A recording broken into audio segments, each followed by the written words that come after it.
बिना ओबीसी आरक्षण के अधूरा है।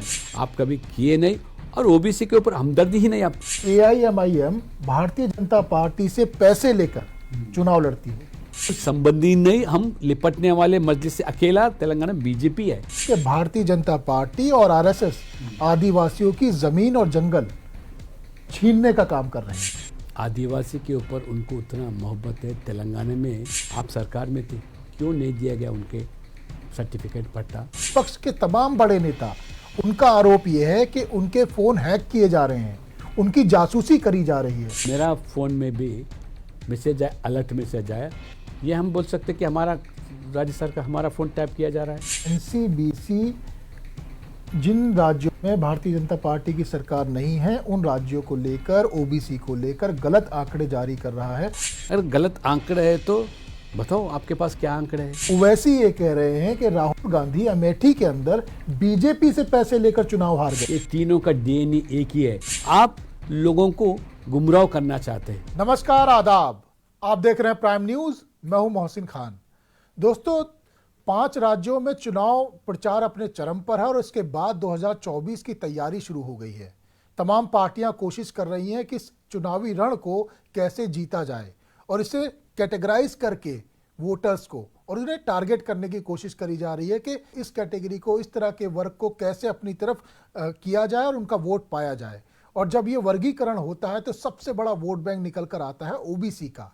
और इसीलिए हम देख रहे हैं कि इस वक्त चर्चा के केंद्र में ओबीसी वोट वर्ग है और तमाम पार्टियां, चाहे वो खुले मन से कहें या ना कहें, लेकिन ये कोशिश कर रही हैं कि ओबीसी वर्ग उनकी पार्टी की तरफ जाए और उन्हें वोट करने का काम करे ताकि वो चुनाव में जीतने का काम करें।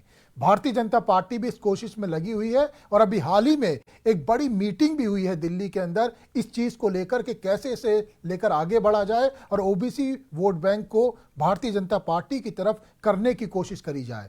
इस बीच में आज हमारे साथ बातचीत करने के लिए मौजूद हैं, इस मुद्दे पर सबसे सटीक बातचीत करने के लिए मुझे लगता है आज के दौर में जो व्यक्ति हैं वो हमारे साथ मौजूद हैं। भारतीय जनता पार्टी के ओबीसी वर्ग के राष्ट्रीय अध्यक्ष हैं के लक्ष्मण जी।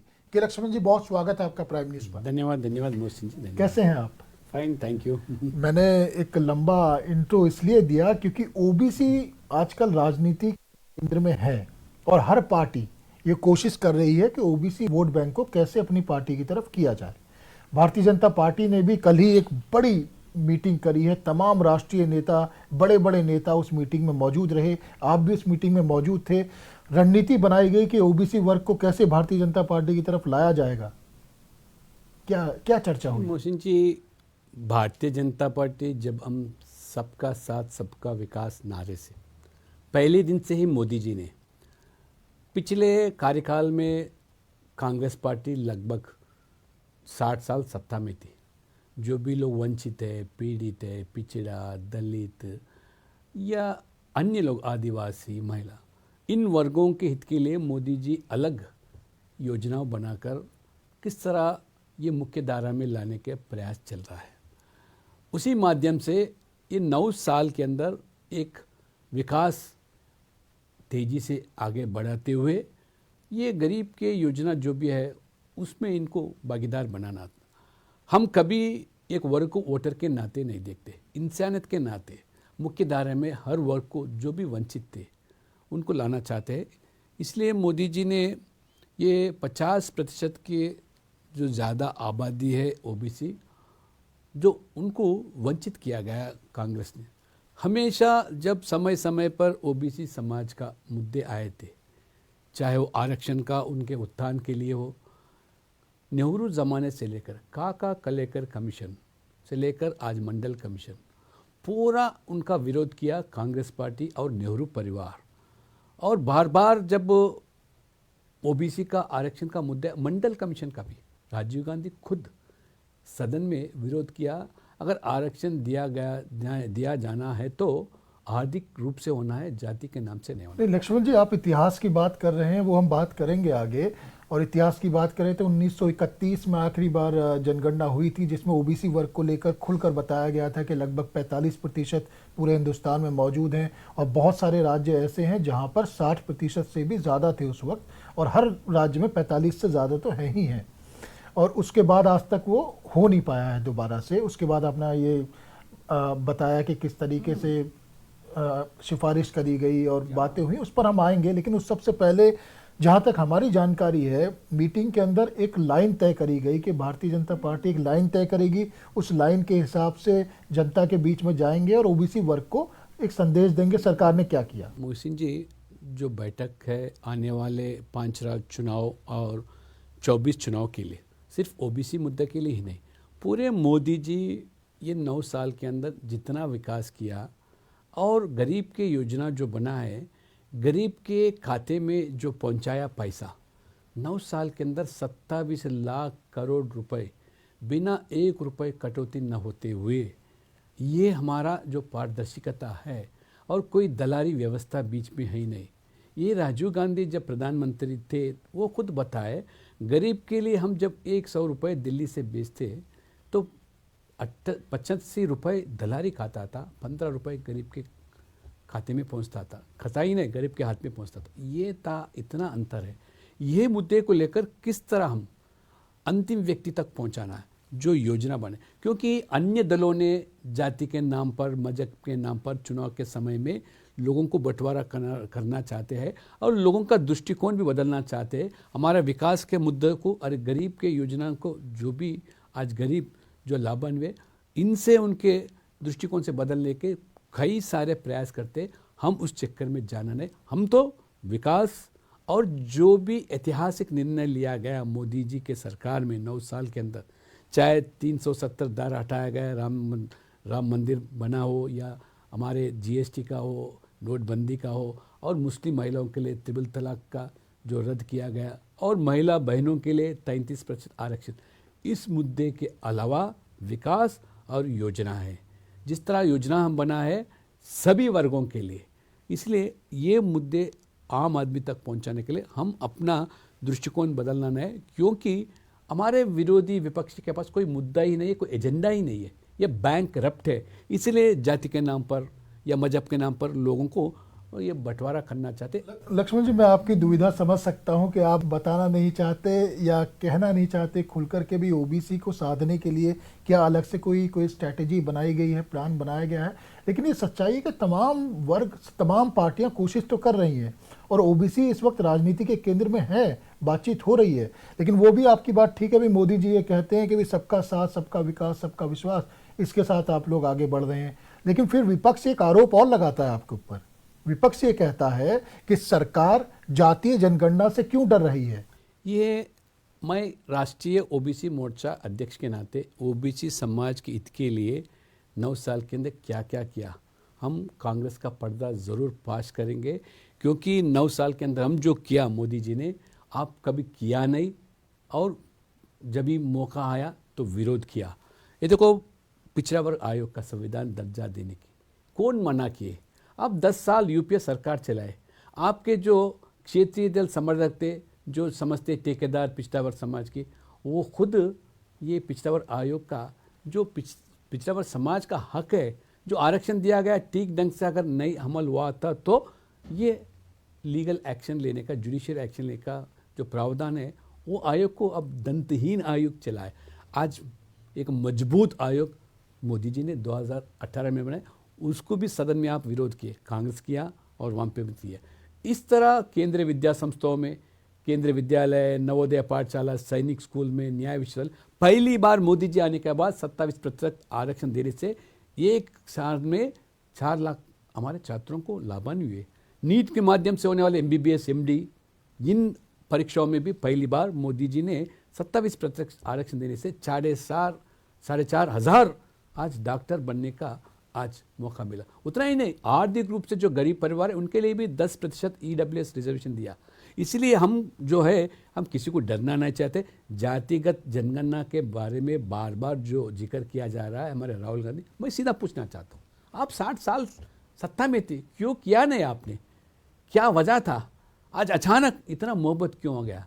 मगर हम किसी का विरोध नहीं है, मगर उसका मॉडलिटीज क्या है ज़रूर वर्कआउट करेंगे। मगर इतना ही नहीं, आज मैं पूछना चाहता हूँ, आज तेलंगाना, मैं जहाँ से आता हूँ, चुनाव होने वाला है, हमारे गृह मंत्री अमित शाह जी आकर ओबीसी को अगर बीजेपी सरकार में आए तो ओबीसी चेहरा को मुख्यमंत्री बनाते, ये घोषित किया, ऐतिहासिक घोषित है, ऐतिहासिक निर्णय है बीजेपी में पहली बार।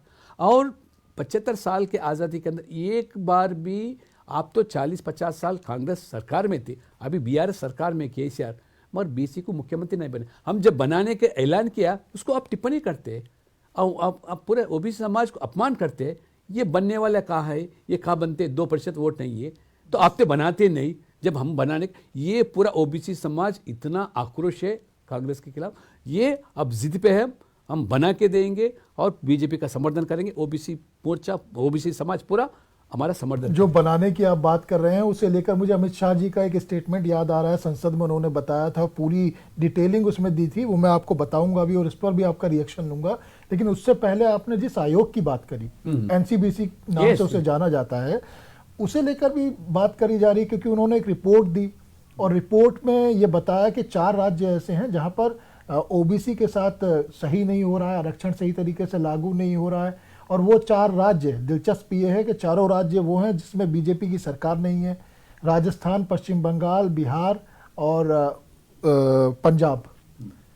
इसे लेकर आप कुछ कहेंगे? क्योंकि कह रहे हैं विपक्ष वाले के भी जहां पर बीजेपी की सरकार नहीं है वहीं पर ही एनसीबीसी काम कर रहा है, जहां बीजेपी की सरकार है वहां कुछ नहीं हो रहा है। ये गलत है। एनसीबीसी हर जगह पहुंच रही है। ये पिछली बार ये एक पिछड़ा वर्ग आयोग का संवैधानिक दर्जा देने के बाद पूरे आंकड़े निकाले, पश्चिम बंगाल में गए, पता है आपको किस तरह वो राजनीति कर रही है ममता बनर्जी ने, पूरे मुसलमान आबादी को ओबीसी में जोड़कर किस तरह ओबीसी समाज को भी वंचित किया जा रहा है, ये वोट के खातिर किस तरह किया जा रहा है, वो उनका पर्दाफाश हो रहा है, इसलिए ये घबराव है। हम तो चाहते हैं कि जो भी ओबीसी के अंदर भी क्रीमी लेयर है, क्रीमी लेयर माने 8 लाख के जो वार्षिक आय हो उनके नीचे के लोगों की ओबीसी का जो भी आज प्रावधान है वो मिलेगा, उसके ऊपर जो है वो ऑटोमेटिक वो अगला ही बनेगा। जब नौकरी में हो, जब विद्या संस्था में अगर आरक्षण का और प्रावधान अगर लागू होना चाहे तो 8 लाख के अंदर ही रहना चाहिए, 8 लाख के ऊपर नहीं होना। मगर इन लोगों का ऐसा अलग अलग राज्य में सिर्फ वोट के लिए किस तरह किया जा रहा है, अभी वो आंकड़े बाहर आ गए, पता चल रहा है, ज़रूर लोग उसके बारे में ध्यान आकर्षित। यानी जो विपक्ष आरोप लगा रहा है कि एनसीबीसी जिन राज्यों में भारतीय जनता पार्टी की सरकार नहीं है उन राज्यों को लेकर, ओबीसी को लेकर गलत आंकड़े जारी कर रहा है, आप उसे डिक्लाइन कर रहे हैं, बिल्कुल मना कर रहे हैं, गलत आरोप है। अगर गलत आंकड़े है तो बताओ आपके पास क्या आंकड़े है। आपके सरकार के माध्यम से आपके सरकार का जो आयोग बनाए, आप अपने अपने राज्यों में, वो आयोग के निवेदन से ही ये एनसीबीसी बात कर रही है, अलग अपना आंकड़े नहीं। जो राज्य में जो पिछड़ा वर्ग आयोग रहता है उसी के आंकड़े है, उसी के माध्यम से दिया जा रहा है। आपने जो आंकड़ों की बात करी थी, अमित शाह जी के जिस बयान की मैं बात कर रहा था, मैं पढ़कर आपको बता देता हूं। अमित शाह जी ने संसद में बयान दिया, उन्होंने कहा कि बीजेपी सरकार में 29% यानी 85 सांसद ओबीसी, 29 मंत्री ओबीसी कैटेगरी के हैं। बीजेपी के ओबीसी एमएलए 1358 में से 365 यानी 27% हैं। बीजेपी के ओबीसी एमएलसी 163 में से 65 हैं यानी 40% हैं, जबकि विपक्ष के लोग तो 33% की बात करते हैं। तो विपक्ष ओबीसी के साथ भेदभाव का आरोप क्यों लगाता है, इसके साथ ये भी कहा मैं वही सवाल करना चाह रहा हूँ। बताओ, आप 60 साल सत्ता में थे, कभी आपके इसमें संभव हुआ 27 ओबीसी समाज के लोगों को केंद्र मंत्रिमंडल में भागीदार बनाना, उनका मान सम्मान गौरव बढ़ाना, ये संभव इसलिए हुआ मोदी जी की वजह से, बीजेपी की वजह से। आप तो नेहरू से लेकर राजीव गांधी तक कभी 27 लोगों को ये समाज के लोगों को ये भागीदार बनाए, सत्ता में उसका भागीदार बनाए। तो आप तो समझते हमारा ये जन्म हक है, हम यहाँ अलावा कोई राज नहीं कर सकते, शासन नहीं कर सकते। ओबीसी आरक्षण का आप समर्थन करते हैं? ओबीसी तो जब तक ये है आरक्षण जरूर समर्थन तक करते हैं। ओबीसी का आरक्षण तो जब तक ये आज जो सोशली और एजुकेशनली एम्प्लॉयमेंट जो इतना अंतर है, तब तक ये अंतर नहीं मिटता है, तब तक तो आरक्षण का तो जरूर हम राहुल गांधी ये कह रहे हैं कि महिला आरक्षण बिना ओबीसी आरक्षण के अधूरा है। कौन बोलते? राहुल गांधी जी। तो राहुल गांधी की पता होना चाहिए क्यों आप जब प्रस्ताव रखे थे राज्यसभा में मनमोहन जी के सरकार में, आप जब प्रस्ताव रखे पारित किए उसमें था ओबीसी का, क्यों ये नाटक करते, ड्रामा करते, राजनीति करते? आप जब बिल पारित करते, आपके ज़माने में, आपके सरकार में, मनमोहन सिंह के नेतृत्व में जो पारित किया, उसमें आप वो प्रस्ताव में ओबीसी का मुद्दा नहीं उठाते। जब हम प्रस्ताव महिलाओं के लिए ले आए, उनको आज रोकने के लिए किस तरह साजिश किया। पूरा महिला आज पूरा अगर होना है ओबीसी के लिए, उसका संविधान के माध्यम से अलग मांग करना चाहता। आप किए क्यों नहीं? आप तो प्रस्ताव में रखा भी नहीं था, आज पूछ रहे। आज इसलिए सिर्फ लोगों को किसी के नाम पर, किसी नाम पर बंटवारा करना, लोगों का दृष्टि बदल कौन करना, यही साजिश करते रहे, मगर आप कभी किए नहीं। और ओबीसी के ऊपर हमदर्दी ही नहीं। आप अरे मोदी जी के नाम पर, मोदी जी के जाति के नाम पर किस तरह पूरा ओबीसी समाज को आप अपमान किए। आपको कोर्ट तक आपको आज शिक्षा दी थी, पूरा मोदी के नाम पर चोर कहते हैं समाज को। और उसके मोदी जी के प्रधानमंत्री बनने से अति पिछड़ा वर्ग समाज से आए हुए एक गरीब परिवार से एक बार नहीं 2 बार प्रजातंत्र के माध्यम से लोगों का दिल जीतकर अपने कामकाज से प्रधानमंत्री बने। आपके बदौलत से नहीं बने, वो तीसरी बार भी प्रधानमंत्री बनने वाले, क्योंकि ओबीसी समाज के साथ पूरा हर वर्ग मोदी जी को चाहते हैं। आज देश भर में, दुनिया भर लोग मान रहे हैं मोदी जी को। आप नहीं मानते राहुल गांधी, क्योंकि आप समझते ये हमारा ये हक है, हम ही राज करना है। कौन है ये अति पिछड़ा वर्ग समाज से आए हुआ, गरीब परिवार से आए हो, छाई भेजने वाला देश का प्रधानमंत्री कैसा 3 बार बन सकता? ये आपका ये इसलिए नफरत है आप। अच्छा लक्ष्मण जी, आप तेलंगाना से आते हैं और राहुल गांधी की क्योंकि बात हो रही है, मुझे उनका एक और स्टेटमेंट याद आ गया। उस स्टेटमेंट को लेकर अलग अलग तरीके से सवाल उठते रहते हैं, ये और पार्टियां भी सवाल उठाती हैं, आमतौर पर लोग भी पूछते हैं। आप जवाब देंगे तो बेहतर होगा देश की जनता के सामने। उनका कहना यह है कि AIMIM भारतीय जनता पार्टी से पैसे लेकर चुनाव लड़ती है।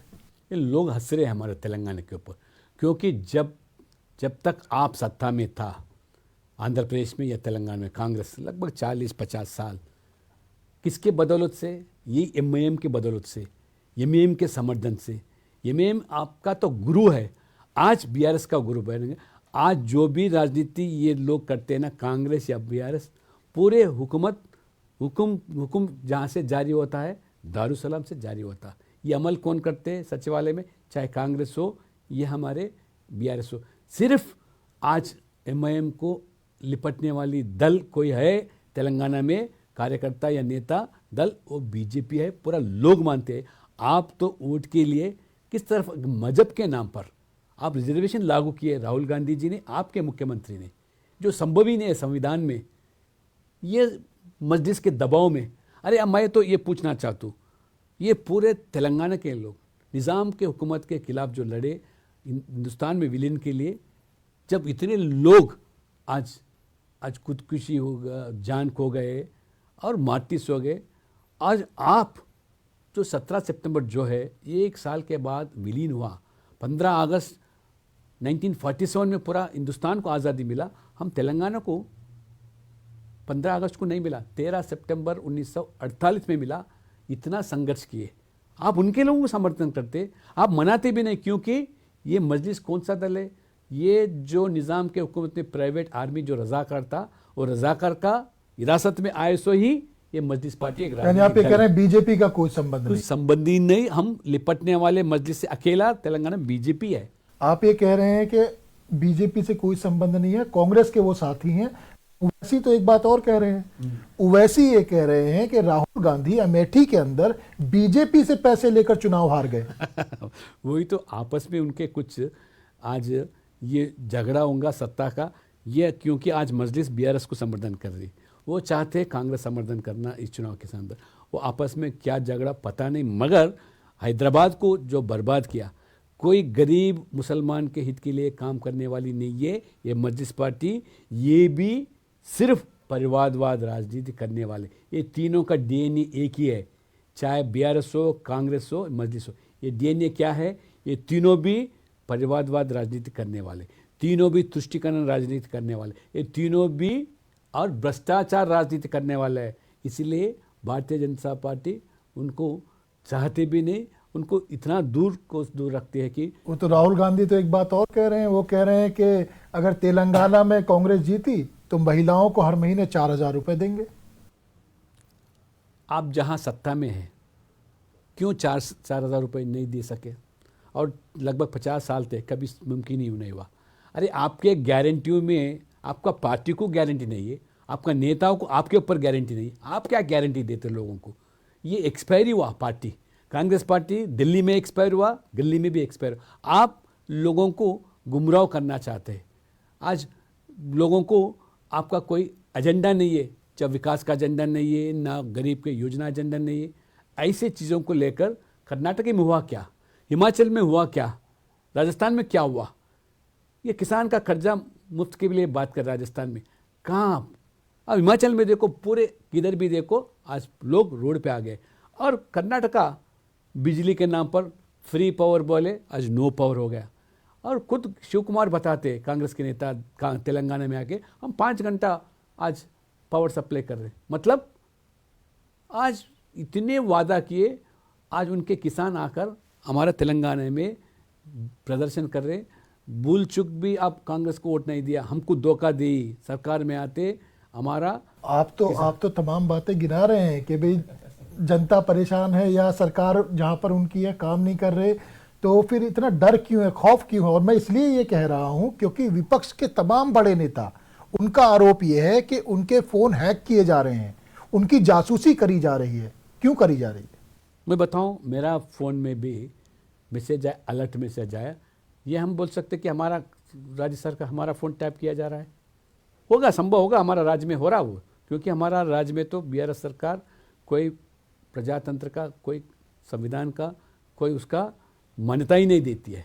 मैं और एक बताना चाह रहा हूँ मशीन जी, ये कांग्रेस वाले जितने भी बोलो, इनका तो एक्सपायर हो गया, कोई मानने वाला है, चाहने वाले हैं, हर वर्ग पूरे वंचित किया गया है। इस 2 साल के अंदर तेलंगाना में जो भी चुनाव हुआ, चाहे उपचुनाव हो, हमारा हैदराबाद के नगर पालिका संस्था के चुनाव हुआ, पूरे जगह कांग्रेस जमानत जब्त हो गया। और हम बीआरएस के सीट हासिल करें उपचुनाव में, चाहे दुब्बा का हो, हुजराबाद हो, और 4 हमारे कारपोरेटर थे, आज 48 कारपोरेटर जीत गए। और मजलिस बीआरएस दोनों मिलकर लड़ने के बावजूद भी कांग्रेस कितने जीती? 4 सीट जीते कारपोरेटर। आपके सिटिंग सीट जो मुनगोड़ था, आप दिमाग जमाने जब्त हो गया। और बीच में एक एमएलसी का चुनाव हुआ, पहली बार बीजेपी के इतिहास में हम जीत हासिल करें, और कांग्रेस का तो कोई उम्मीदवार ही नहीं था। आप तो जीत लगातार हासिल कर रहे हैं, गिना रहे हैं, बता रहे हैं, लेकिन और ओबीसी मोर्चा के राष्ट्रीय अध्यक्ष भी हैं, लेकिन कांग्रेस के राष्ट्रीय अध्यक्ष हैं मल्लिकार्जुन खड़गे साहब, आप जानते होंगे। वो ये कह रहे हैं कि भारतीय जनता पार्टी और आरएसएस आदिवासियों की जमीन और जंगल छीनने का काम कर रहे हैं। आदिवासी के ऊपर उनको उतना मोहब्बत है। तेलंगाना में ये उनके पट्टा, कई दशकों से संघर्ष कर रहे आदिवासी। आप सरकार में थे, क्यों नहीं दिया गया उनके सर्टिफिकेट पट्टा? वो बेचारे, वो तो वहाँ पे आज कृषि कई दशकों से बाप दादा परदादा से कर रहे, क्यों खींच किया गया, क्यों नहीं दिया गया उनका हक पत्र? अगर हम आदिवासी 75 साल के अंदर एक आदिवासी गरीब महिला को राष्ट्रपति बनाए, महामहिम राष्ट्रपति बने, आप उसको हराने के लिए कोशिश किए, उनके हार के लिए प्रयास किए।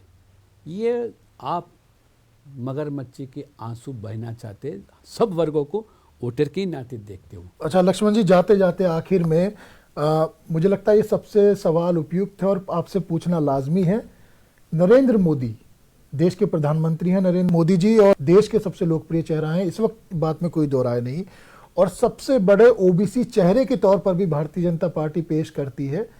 फिर उसके बावजूद इतनी कोशिश क्यों करनी पड़ रही है ओबीसी को अपनी तरफ लाने के लिए? चेहरा ही अपने आप में बहुत है, इनसाइड स्टोरी क्या है? क्या कोई दिक्कत है, कुछ बात हो रही है? ओबीसी के समर्थन से 2 बार प्रधानमंत्री जीत हासिल किया। जहां उत्तर प्रदेश, बिहार जैसे राज्यों में आप जाति के नाम पर राजनीति करना चाहते हैं, मगर हम जाति के अलावा विकास और गरीब योजना से हम जीत हासिल कर रहे हैं। लोगों का दृष्टिकोण बदलने के लिए, भ्रम पैदा करने के जो कोशिश किया जा रहा, वो संभव नहीं हो रहा। हमारा दायित्व ये है ओबीसी मोर्चा राष्ट्रीय अध्यक्ष के नाते मोदी जी के सरकार में जो भी ओबीसी समाज के हित के लिए जो काम किया जा रहा है, जो योजना बना रहे, अंतिम व्यक्ति तक पहुंचाने के लिए हम संगठन खड़ा कर रहे हैं, मजबूत कर रहे हैं। वो संभव हो रहा, इसलिए हम जीत हासिल करें। हमारा इसमें कोई घबराहट नहीं है, घबराहट होने में है क्योंकि चुनाव आते ही राहुल गांधी ओबीसी बन जाता, कभी कभी अनुसूचित जाति बन जाता, कभी कभी अनुसूचित जनजाति बन जाता, कभी तो जनउदार बन जाता है। इस तरह वेश बदलता, उनका बात बदलता, लोगों को पता है। मगर मोदी जी के ऊपर लोगों को इतना विश्वास है, मोदी जो बोलता है वो करके दिखाता है। मोदी जी है तो मुमकिन है। आप जैसे बताएं मोहसिन जी ने, इसके पहले जो भी हमारा देश में कोई छोटा सा समस्या है, हम दुनिया के अन्य देशों की ओर देखते थे, छोटा सा चीज़ के लिए भी। आज परिस्थिति बदल गया, इतना परिवर्तन आया। बड़े बड़े अग्र देश के नेता भी आज मोदी जी परिवर्तन आया। और ओबीसी की जो हम बात कर रहे हैं वो आंकड़े भी बताते हैं। 2009 में जब भारतीय जनता पार्टी को जितना वोट मिलेगा उसका 22% ओबीसी वोट बैंक 2009 में मिला। 2019 में उसका जस्ट डबल हो गया। अब 2024 के लिए कोई टारगेट रखा है? इसके इस बार तो पूरा समर्थन हमको मिलने वाला, इसलिए कि 9 साल का कार्यकाल देके और तेलंगाना में अमित शाह जी जो घोषित किया ओबीसी के ऊपर इतना, क्योंकि इतने दिन वंचित हो गए थे। वो तो चाहते थे कि हमारे कांग्रेस, हमारे वो आज बीआर सरकार है, इनके लिए कोई आज छोटा मोटा उनके लिए कोई रायती दे दी है बस से, मगर सत्ता तो शासन तो हमारे हाथ में रहना। अच्छा, छोटे चाहते हैं, समझते हैं कि एमएलए हमारे नीचे रहना, कोई मंत्री नहीं बनना। आपको पता है तेलंगाना में 52% आबादी है, 3 मंत्री बनाए हैं ओबीसी के। 1% आबादी भी नहीं है, उनके 5 मंत्री बनते हैं। मोदी जी ने 27 ओबीसी समाज के मंत्री। इतना अंतर है, लोग को जानकारी है। अभी कोई ओबीसी समाज के लोग पूरा आज संगठित हो गए, जागरूक हो गए। कौन धोखा दिया, कौन विरोध किए, कौन हमारा हक छीन लिए, कौन हमारा आज मान्यता बढ़ाए, पता है। इसलिए हमारा साथ चल रहे। आखिर में, क्योंकि समय समाप्ति की ओर है, बिल्कुल एक लाइन का सवाल और एक लाइन का जवाब आपसे। 5 राज्यों में चुनाव हो रहे हैं, कितने राज्य आप जीतने जा रहे हैं? 5 के 5 राज्य जीतने में भारतीय जनता पार्टी 2024 में क्या टारगेट सेट किया आप लोगों ने? क्या नंबर क्या सेट किए? 2024 में तो जरूर मोदी जी तीसरा बार प्रधानमंत्री बनेगा और दुनिया के अंदर तीसरा आर्थिक राज्य बनेगा। जितना सीट आज सरकार बनने का संभव है, क्योंकि Bharatiya Janata party number set करके अकेला भारतीय जनता पार्टी वो सीट हासिल करेगा। और नंबर तो अभी हम सेट किए नहीं, मगर जितना जरूरी है उतना बीजेपी अकेली वो हासिल कर लेगा। हमारे समर्थक दल उसका जोड़ेंगे तो आंकड़े तो बढ़ेगा। आखिर में लक्ष्मण जी, अगर आप प्राइम न्यूज के माध्यम से दर्शकों को कोई मैसेज देना चाहते हैं या कुछ कहना चाहते हैं तो कह सकते हैं। मैं यही अनुरोध करना चाहता हूँ, हमारे विपक्ष जो है ये गठबंधन के नाम पर कौन है, उनके पास कोई मुद्दा नहीं है, कोई नेता नहीं है, नीयत नहीं है, नीति भी नहीं है। ये लोग सिर्फ एक ही नारा देना चाहते, मोदी जी को हटाओ। पूरा दुनिया चाह रही कि मोदी जी को लाओ, मोदी जी को और देख रहे। इसलिए ये जाति के नाम पर, ये मजहब के नाम पर, या प्रांत के नाम पर, ये दक्षिण उत्तर के नाम पर लोगों को बंटवार करने का ये जो साजिश चल रहा है, उसमें न फंसते हुए देश के विकास के लिए, गरीब के उत्थान के लिए जो काम किया जा रहा है उनका समर्थन दो। मोदी जी को मजबूत बनाओ और एक भारत देश को विश्वगुरु बनाने में कामयाब हो। बहुत बहुत धन्यवाद। के लक्ष्मण जी, आपने प्राइम न्यूज को समय दिया, सारे सवालों के बहुत ही बेबाकी से जवाब दिए, आपका बहुत बहुत धन्यवाद। धन्यवाद, थैंक यू। तो ये थे हमारे साथ भारतीय जनता पार्टी के वरिष्ठ नेता, ओबीसी मोर्चा के राष्ट्रीय अध्यक्ष भारतीय जनता पार्टी के, जिन्होंने तमाम सवालों के बहुत ही बेबाकी से जवाब दिए और ये बताया कि भारतीय जनता पार्टी अलग से कोई तैयारी नहीं कर रही है ओबीसी के लिए, लेकिन सभी वर्गों के लिए काम ये लोग कर रहे हैं और ओबीसी वर्ग का भी पूर्ण समर्थन आने वाले 5 राज्यों के चुनाव में और 2024 के चुनाव में भी भारतीय जनता पार्टी को मिलने वाला है। अभी के लिए बस इतना ही। बाकी खबरों के लिए देखते रहिए प्राइम न्यूज, क्योंकि खबरों का सिलसिला यहां कभी नहीं थमता। नमस्कार।